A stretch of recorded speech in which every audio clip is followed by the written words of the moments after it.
আন্তর্জাতিকভাবে জাতিসংঘ সাধারণ পরিষদের ৮০তম অধিবেশনে বাংলাদেশের প্রধান উপদেষ্টা ডক্টর মোহাম্মদ ইউনূসের অংশগ্রহণ আন্তর্জাতিক পরিমণ্ডলে বাংলাদেশের দায়িত্বশীল ও সক্রিয় অবস্থানকে আরও সুদৃঢ় করেছে।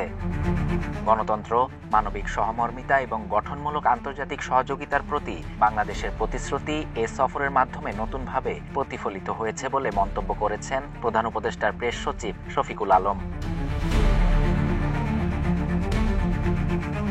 শুক্রবার নিজের ভেরিফাইড ফেসবুক অ্যাকাউন্টে প্রকাশিত এক বিবৃতিতে প্রেস সচিব ডক্টর ইউনূসের জাতিসংঘ সফরের বিভিন্ন দিক তুলে ধরেন।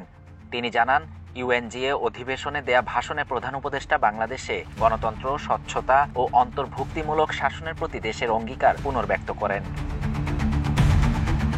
প্রেস সচিব বলেন, বাংলাদেশ একটি স্বাধীন, সুষ্ঠু ও অংশগ্রহণমূলক নির্বাচনের প্রস্তুতি নিচ্ছে এবং গণতান্ত্রিক মূল্যবোধ রক্ষায় সরকার প্রতিশ্রুতিবদ্ধ। এই বক্তব্যের মাধ্যমে আন্তর্জাতিক মহলকে একটি ইতিবাচক বার্তা দেয়া হয়েছে প্রধান উপদেষ্টার পক্ষ থেকে।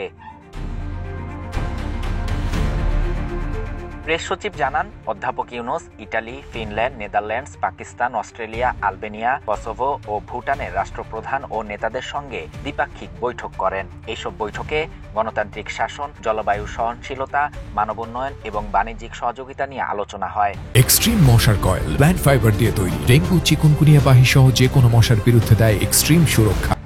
এছাড়াও তিনি জাতিসংঘ মহাসচিব অ্যান্টোনিও গুটেরেস, ইউএনএইচসিআর প্রধান ফিলিপো গ্র্যান্ডি, ইউনিসেফ নির্বাহী পরিচালক ক্যাথরিন রাসেল, জাতিসংঘের আন্ডার সেক্রেটারি, বিশ্বব্যাংক প্রেসিডেন্ট, নেদারল্যান্ডসের রানী এবং আইএমএফ ব্যবস্থাপনা পরিচালকের সঙ্গেও বৈঠক করেন। প্রেস সচিব জানান, ডক্টর ইউনূস রোহিঙ্গাদের নিরাপদ, স্বেচ্ছামূলক ও মর্যাদাপূর্ণ প্রত্যাবাসনের উপর গুরুত্বারোপ করেন এবং সংকটটি যেন আন্তর্জাতিক অঙ্গনে গুরুত্ব হারিয়ে না ফেলে সে আহ্বান জানান। এ সময় তিনি যুক্তরাষ্ট্র ও যুক্তরাজ্য থেকে রোহিঙ্গা সহায়তার ৯৬ মিলিয়ন মার্কিন ডলারের প্রতিশ্রুতি আদায়ে সফল হন। প্রেস সচিব আরও জানান, ইউএনজিএ সফরে বিদেশে কর্মসংস্থান ও শ্রমশক্তি রপ্তানির নতুন সুযোগও উন্মোচিত হয়। কসোভো, আলবেনিয়া ও ইউরোপের অন্যান্য দেশের সঙ্গে আলোচনা করে শ্রমবাজার সম্প্রসারণের সম্ভাবনা নিয়ে আলোচনা হয়, যা ভবিষ্যতে প্রবাসী আয় বৃদ্ধিতে সহায়ক হবে।